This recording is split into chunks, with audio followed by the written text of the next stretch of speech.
दोस्तों, दज्जाल इस वक्त इस दुनिया पर मौजूद है। दज्जाल अभी आया नहीं है और किसी को पता नहीं है कि दज्जाल इस वक्त कहां है और आखिर में जमीन के किस हिस्से से निकलेगा। लेकिन पूरी इस दुनिया पर एक ऐसा सहाबी गुजरा है जिन्होंने दज्जाल को देखा भी है, इससे मुलाकात भी की है और इससे बातचीत भी की है।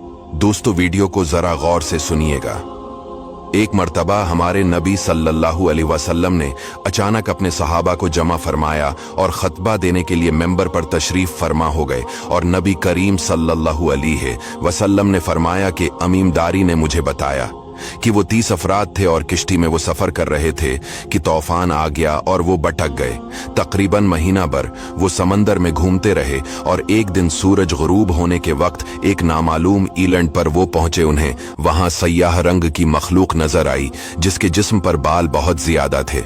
उन्होंने उससे पूछा कि तुम कौन हो? उसने कहा, मैं जासूस हूं, और कहा कि हमें अपने बारे में कुछ बताओ।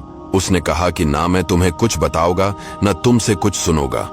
तुम उस बदखाने में जाओ, वहां एक शख्स तुम्हारा बड़ी बेचैनी से तुम्हारा वेट कर रहा है, वही तुम्हें कुछ सुनाएगा भी और बताएगा भी। फिर वो सब अंदर चले गए। वहां एक शख्स सख्ती से जंजीरों में झगड़ा हुआ था। उसने पूछा कि तुम लोग कौन हो और कहां से आए हो? उन्होंने बताया, शाम से आए हैं। उसने पूछा, अरब का क्या हाल है? और एक शख्स वहां पैदा होना था, उसका क्या हाल है? यानी हमारे नबी अलैहिस्सलाम के बारे में पूछा। सहाबा ने बताया कि वो अच्छे हाल में है।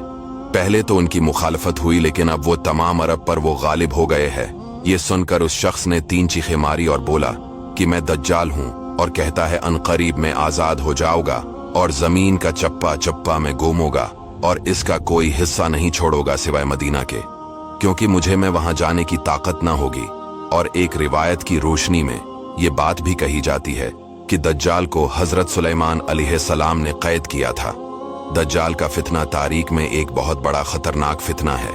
दज्जाल का जो हलिया बताया गया है वो ये है कि दज्जाल एक जवान मर्द होगा, लंबा कद होगा, एक आंख से काना होगा और एक आंख खून आलूद हो गए। दज्जाल की पेशानी चौड़ी होगी और उसकी पेशानी पर लिखा होगा काफिर, जिसको हर मुसलमान पढ़ेगा और काफिर को नजर ना आएगा। दज्जाल के निकलने से पहले दुनिया बहुत बुरी हालत में होगी। इसके निकलने से पहले 3 साल पहले इस दुनिया में खशक साली फैली होगी। दीन के मामले में लोगों में कमजोरी पैदा हो चुकी होगी।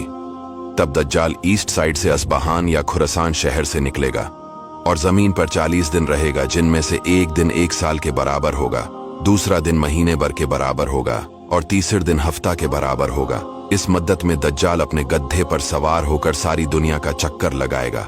दज्जाल के इन फितनों की वजह से अहले ईमान सख्त परेशान और तंगी के आलम में भागकर दुखान नामी पहाड़ में पनाह लिए हुए होंगे। लेकिन दज्जाल उनका पीछा करके पहाड़ का गैरा करेगा। तब अल्लाह पाक हजरत ईसा अलैहिस्सलाम को नाजिल फरमाएगा।